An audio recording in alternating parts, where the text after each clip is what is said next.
Ahora es cuando, listos para esta nueva hora de actualidad, 8:14 minutos, conversamos con el ministro de Vivienda y Urbanismo, Carlos Montes, aquí en el estudio. Ministro, ¿cómo le va? Bienvenido, buenos días. Muy bien, muchas gracias. Ministro. Buenos días. Vamos a hablar de varias cosas, ¿no? Quiero que nos metamos de lleno a lo que está ocurriendo con todos los trabajos que se están haciendo en materia de la construcción de viviendas. Sabemos que esto ha sido un esfuerzo bien relevante y ahí hay un trabajo que está desarrollando su propio ministerio, ¿no? Pero este programa de emergencias habitacionales es parte esencial de la conversación que vamos a tener. Pero antes, también tenemos un par de cosas que de alguna manera le tocan al Ministerio. Una de ellas es la investigación en torno al caso Audio y la lista que salpica al exministro de Vivienda, Felipe Ward, a propósito de haber apurado un permiso para el Grupo Patio. Usted ordenó que se hiciera una investigación interna y un sumario que se instruyó para investigar eventuales gestiones que pudo haberse hecho en la cartera anterior. Y entiendo que ese informe estaba listo para ser entregado, ¿no? Bueno, una investigación sumaria lo que busca es ver si hay irregularidades, eventuales irregularidades, para después hacer un sumario con otra profundidad y característica. Aquí este sumario tiene 5 días hábiles, terminó el día miércoles, ayer y hoy día son días para redacción, y esto hoy día queda listo. Ayer lo estuvimos revisando, discutiendo distintos aspectos de los antecedentes. ¿Y hay algún antecedente que le haya saltado a la vista? No voy a adelantarme a lo que diga el informe. En todo caso, aquí, más que el tiempo que se demora en aprobar determinado informe de factibilidad constructiva, el tema principal es que eventuales cambios hubo en las normas para hacer más posible este proyecto. Y eso es básicamente el tema. Ya, porque aquí el argumento que había entregado el exministro es que se habían apurado varios proyectos, más de 200, no solamente este. Es bien probable lo que él dice, porque se apuran los proyectos permanentemente, pero hay que ver de qué manera y si hay si es correspondiente a la complejidad del proyecto, el tiempo que se demora, porque hay proyectos de mayor complejidad. Este proyecto es particularmente complejo, porque... El proyecto de Lampa, ¿no? El proyecto de Parque Capital, porque es un proyecto de constituir un condominio de parque industrial, es una cosa bastante insólita, y en la forma de gestión, porque condominio significa que hay bienes comunes y bienes individuales, y que hay copropiedad, etcétera.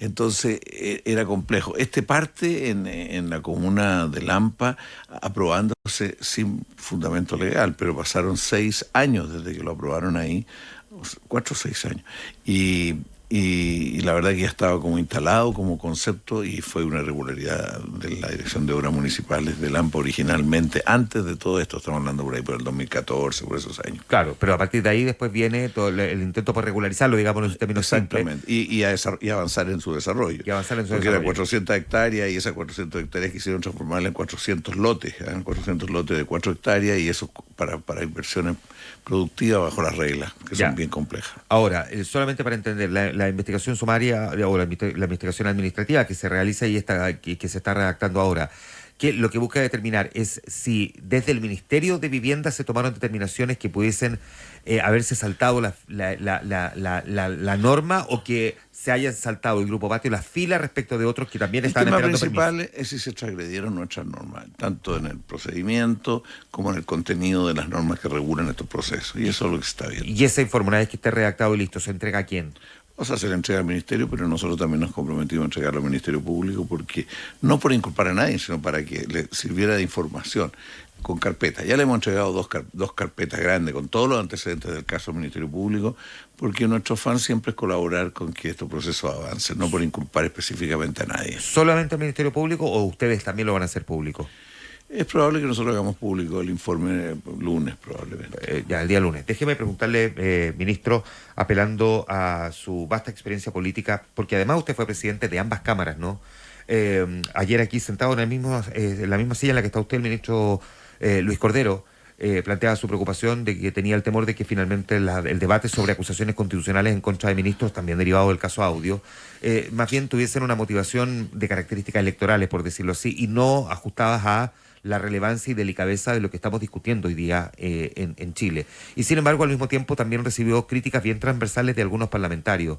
Pero da la idea de que era bien sensata la preocupación del ministro de Justicia en este sentido, porque no sería raro pensar, o como ha ocurrido en otras oportunidades, que la herramienta de una acusación constitucional se use por razones eventualmente distintas o que tenga una motivación extra, si se quiere. ¿A usted qué le pasa cuando mira ese debate también? Dado que usted ha estado en ambos lados, en el Poder Ejecutivo, pero que además tiene una larga trayectoria en el Congreso. Mire, yo creo que efectivamente aquí hay una facultad del Parlamento para hacerlo. El problema es que el tener facultades no significa que en todos los contextos tienen igual efecto. Yo creo que acusar constitucionalmente de manera simultánea a 4 ministros tiene que ser con fundamentos muy precisos y es de una alta complejidad. Alguna vez lo hicimos con 3, ¿ya? De los cuales entiendo que se terminó aprobando en 2 y en una no. En una no. Claro. Eran con hechos de otras características. Yo creo que hay que reflexionar mucho esto de las implicancias que tiene el actual contexto, porque el contexto actual es distinto al de esa época. Hoy día hay una debilidad institucional fuerte del Poder Judicial y también del conjunto de instituciones democráticas. Yo comparto las preocupaciones del ministro Cordero, porque él no es que esté inhabilitado, diciendo que no tiene facultad a los parlamentarios, sino que diciendo que las implicancias de eso hoy día son bastante serias. Cuando usted dice que hay una debilidad institucional más allá de los problemas propios que está enfrentando el Poder Judicial, se refiere, por ejemplo, también que a los cuestionamientos que hay al sistema político, ¿a qué otras? Porque esto ha quedado reflejado también en encuestas. La gente siente hoy día que la institucionalidad democrática no lo está representando y por lo tanto como que empezó a perderle cariño, por decirlo así. Mire, yo creo que este es un tema bastante global y no solo chileno, un problema que recorre a la democracia en el mundo y hay mucha gente dedicada a investigar para entenderlo más y además tratar de buscar alternativas para ver porque hay un problema de la relación de la política con los ciudadanos y la política con los grandes temas actuales, porque hoy día tenemos cambio climático, una gran marea de delitos por el mundo, tenemos un problema de la educación que no solo en Chile está con problemas, porque eso es reduccionista, está en el mundo entero con problemas. En fin, hay un conjunto de desafíos civilizatorios de otra envergadura y eso están debilitando las instituciones democráticas también. Están en cuestión los partidos, los municipios, los ministerios, el Parlamento, y es propio de una época que no habían ocurrido en otros momentos de manera universal y simultánea. Y eso es lo que hace que la política tiene una gran responsabilidad para enfrentar esto.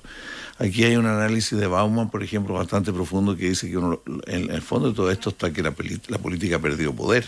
O sea, desde la política muchos temas no se logran enfrentar, porque muchas veces la economía, las decisiones económicas, la forma de tomar la decisión económica precondicionan muchas cuestiones políticas. O sea, nosotros tenemos el riesgo país, por ejemplo, que es un indicador que establecen empresas privadas, no es un organismo público internacional. Ese determina la inversión, porque determina la rentabilidad de la inversión, porque influye mucho en la tasa, ¿me explico? Sí. Por ejemplo, eso predetermina cuánto se puede hacer con los recursos públicos en una cosa u otra, condiciona, cosas de esa naturaleza. Y yo creo que estamos en un momento en que la política está muy exigida, está puesta a prueba, y eso pone a prueba también la democracia, porque tenemos grandes desafíos. Y la política tiene que... Bueno, le pongo el tema de la seguridad. Yo desde afuera, usted pregunta cómo ve todo esto desde afuera. Yo que estemos diciendo que en este sector hubo tantas personas que fallecieron producto de asesinato, en este otro tal... O sea, cuando estamos con problemas de otra envergadura, necesitamos tener capacidad de diseñar respuestas tanto respecto al delito como a las causas de los problemas de otra manera. Y si usted me pregunta a los historiadores qué momento la historia de la humanidad ha tenido una situación como esta, no es claro cuándo.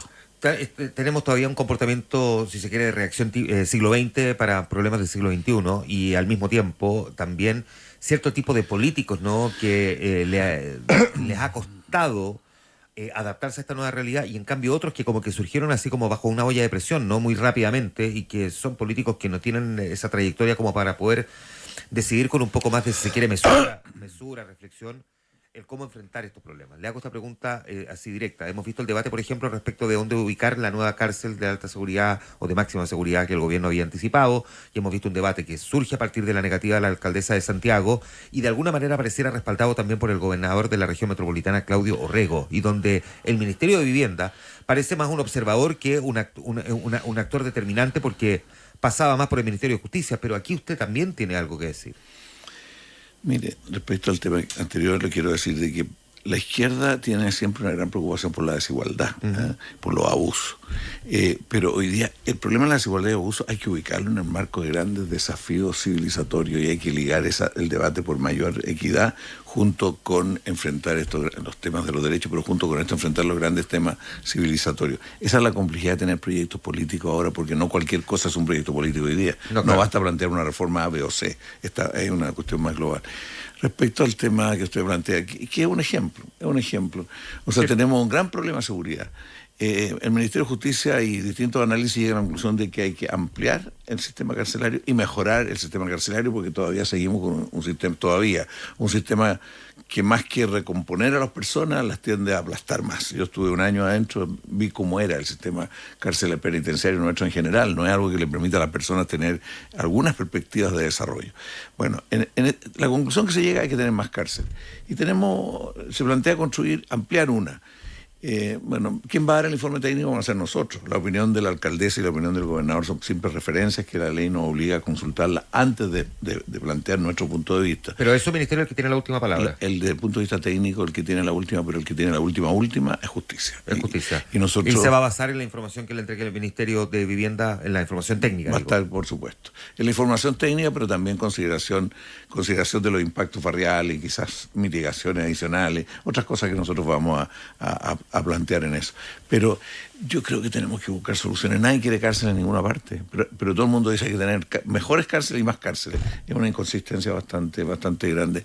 Lo mismo pasa con varios otros tipos de cosas. Ya, y por lo tanto, esta es una decisión que se demora ¿cuánto en resolver? Se lo pregunto porque cada día que pasa es día perdido. Yo queríamos terminar esta semana, pero probablemente vamos a terminar la otra o comienzo de la del 23, pero nosotros tenemos que resolver muy rápido. O sea, antes de que termine septiembre deberíamos... De todas maneras, antes de fin de mes, el Ministerio de la Vivienda va a tener su opinión. Ya, déjeme empezar a acercarme ahora al tema vivienda propiamente tal, pero voy a partir también, y a propósito de los problemas de la política, con otra realidad que también ha quedado arriba de la mesa, ¿no? A propósito del caso de la Fundación Democracia Viva y el programa de asentamientos precarios en el que trabajan distintas fundaciones, estos líos de plata de alguna manera generaron una contaminación, ¿no? Y de cierta manera encendieron las alertas de ser de poner un foco extra para iluminar cómo se están administrando estas platas. Y entiendo que hubo una carta que le mandaron al presidente Gabriel Boric hace un mes, un poquitito más, donde los equipos regionales del programa de los asentamientos precarios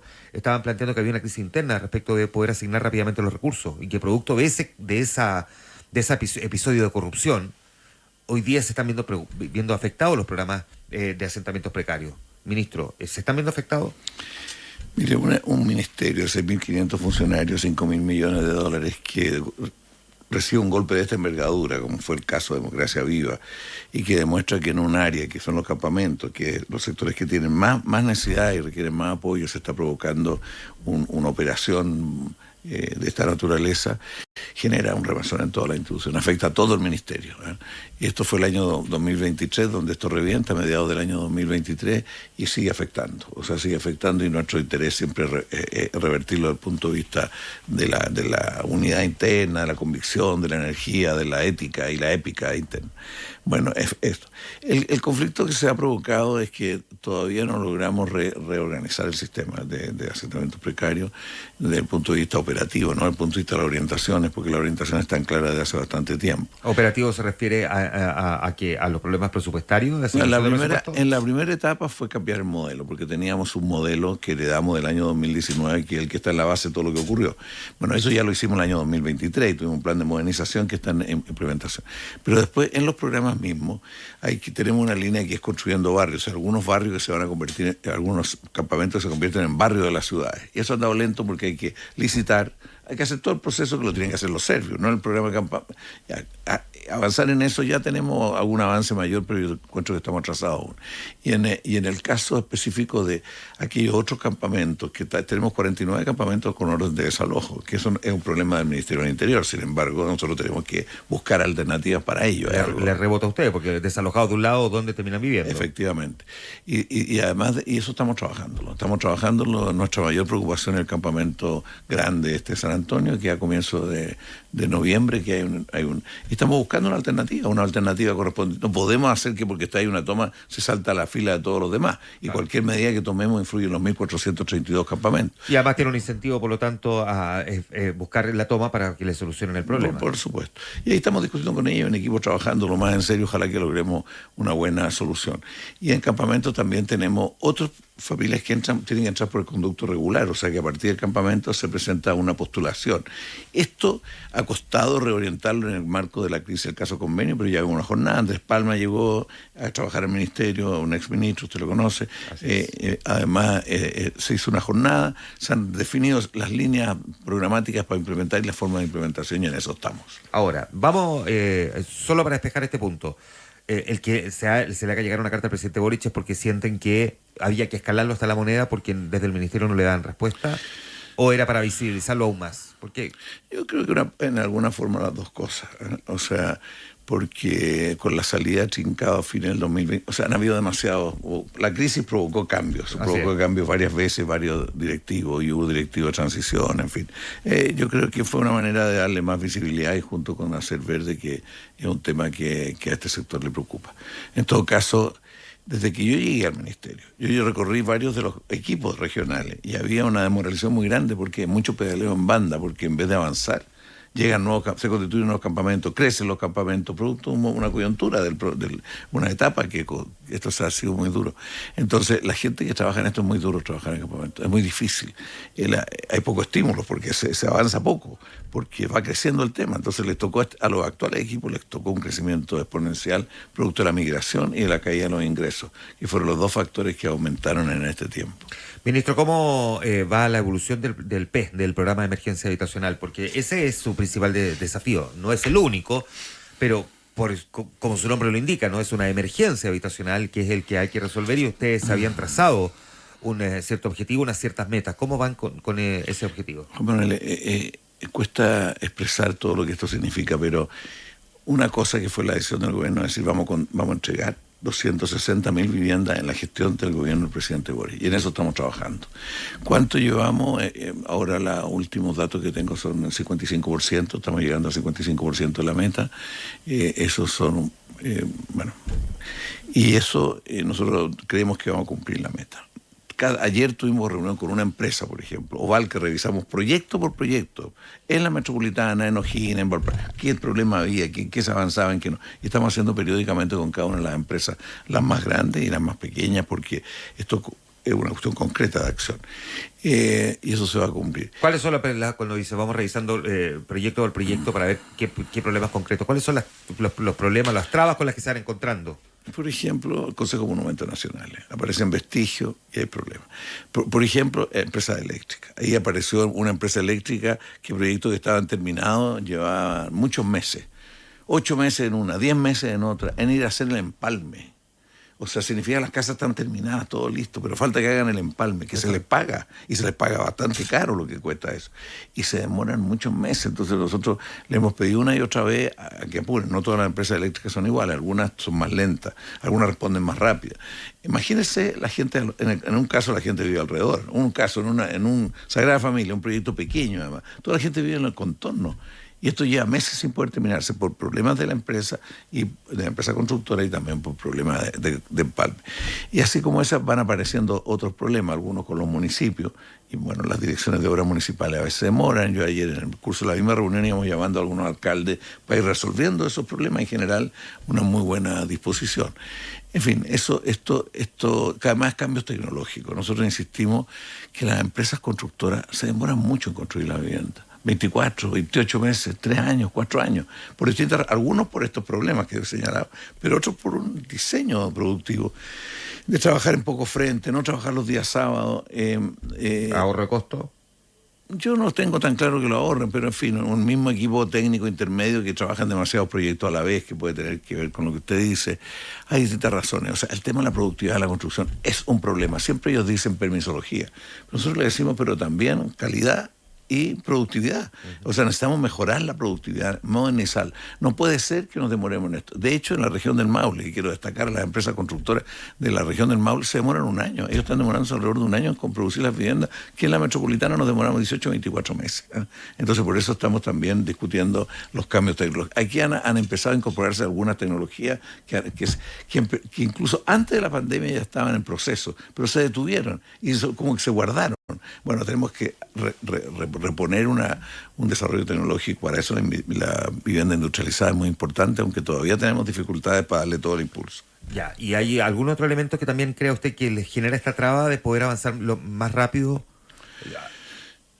Bueno, el problema financiero hasta el momento lo tenemos. A veces, producto de los paros que hubo, atrasaron. O sea, en Valparaíso el mayor problema del atraso son los pagos a las empresas, porque lleva casi un mes para completar, y eso nos afecta tanto al programa de reconstrucción, como al programa de campamentos, como al programa de emergencia habitacional.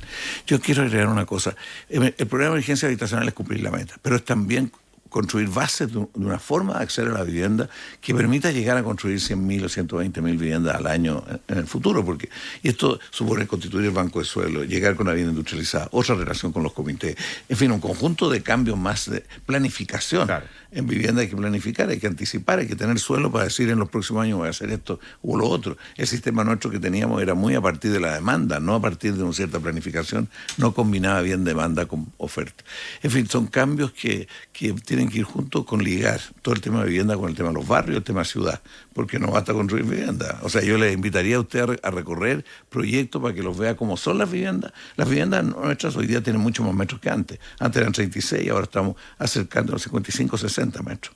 En segundo lugar, tienen envolvente térmica, y eso significa menos calor y menos frío. Tienen ventanas termopanel, tienen un sistema de circulación de aire interiores para evitar problemas de condensación.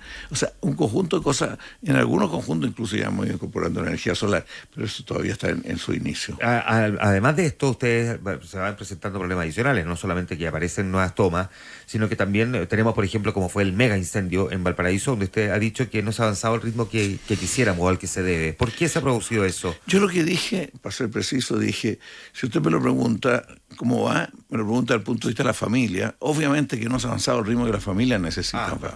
Y si me lo pregunta desde el punto de vista de lo que está haciendo el Ministerio, es bien complejo organizar un sistema. No ha habido nunca una reconstrucción en que todo el mundo diga que bien, que va bien. El mundo, ahora se construye una imagen del 27F, todavía no se termina la reconstrucción, tenemos reconstrucciones hoy día. El Ministerio tiene reconstrucciones no completadas desde el año 2010, de distintos eventos que han ocurrido, porque reconstruir tiene complejidades. Es cierto que hay que hacerlo más ágil y rápido, pero tiene complejidad. En Valparaíso, bueno, tenemos a lo largo del país muchas reconstrucciones que tenemos que estar terminando, que heredamos de antes. Y tenemos también en este gobierno varias reconstrucciones propias de este periodo. Chile tiene que repensar la institucionalidad de reconstrucción y debería haber una suerte de Ministerio de la Reconstrucción, como lo hubo antes era el Ministerio de Economía y Reconstrucción, pero una institucionalidad con mucho más capacidad. Tuvimos que cambiar leyes. ¿Cuándo logramos una ley básica para hacer ciertos cambios en el campamento Manuel Bustos, por ejemplo? Recién la aprobamos en general en el Senado esta semana y nos falta pasar por la comisión mixta porque hay que cambiar un punto. Ministro, antes de que se me vaya el tiempo, usted el otro día estuvo en la Facultad de Arquitectura de la Universidad de Valparaíso planteando, y esto es un tema que hemos conversado antes, pero no porque lo hayamos conversado nosotros, todos los que nos escuchan lo entienden, ¿no? Pero que es necesario repensar la forma en que vamos construyendo las ciudades.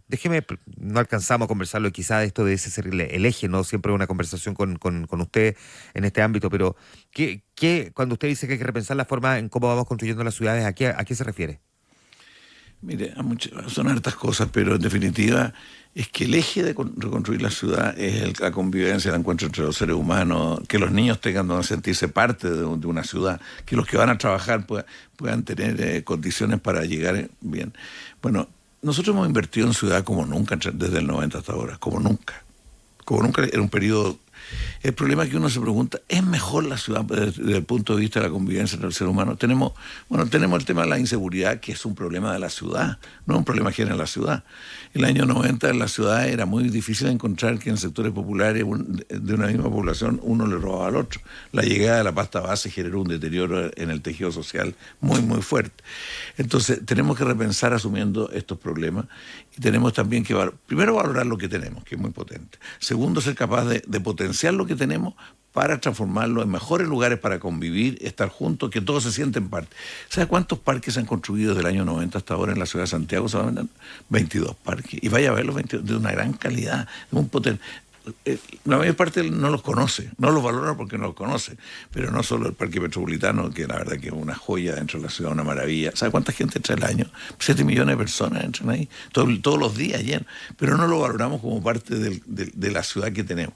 Otros países se preocupan mucho del borde cordillerano, de los cerros, de transformarlo también en lugares más aptos para que los ciudadanos convivan, se desarrollen físicamente.